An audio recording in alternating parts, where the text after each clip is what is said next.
Alright. Hello!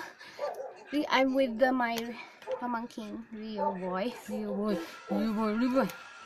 So I'm gonna teach you how to make an animal balloon.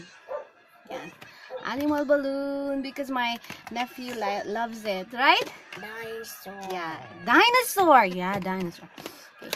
So, now I'm gonna make a dog na lang kasi maliit yung balloon natin. So, first you inflate yung inyong balloon.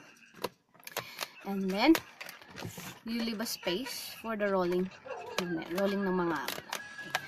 First, you're gonna make the head, yung dulo. Turn it like this. Ito, imagine nyo itong ulo. And then, make 2 balloons na magkaparehas yung laki. Tapos, parang gagawa kayo ng ears. So, ganyan. Yung dalawang circle na magkaparehas. Ayan. Diba? Pantay yung dalawa. Ganyan nyo. Tapos, i-twist nyo yung so, imagine nyo na, ito yung ears na. Ito yung ulo, yung ears. Gawa kayo ng egg, ng neck. Pag giraffe, ang gagawin nyo mahaba. Yung neck na roll nyo. Pero this is a small balloon. So, I'm just gonna make an ordinary like a dog's body. So, ito yung neck. Maliit lang siya. Tapos, of course, below the neck, gawa kayo ng front feet. So, yan. So, pantay na dalawang circle. Again, pagtapat nyo silang dalawa. Tapos, twist nyo. Yan. Neck. Then, the feet. Okay, this is the body. Yung center part ng dog. Tapos, yan.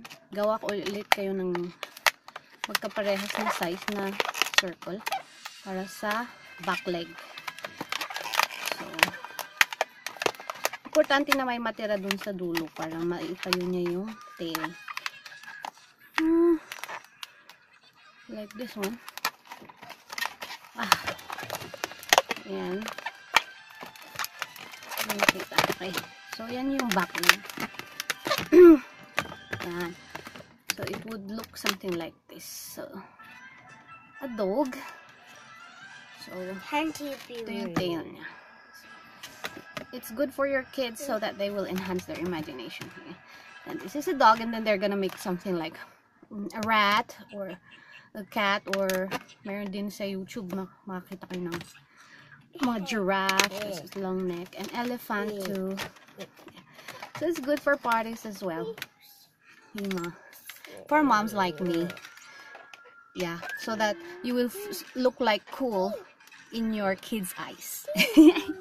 Bye! Say bye! Bye, Rio! Say bye! Bye!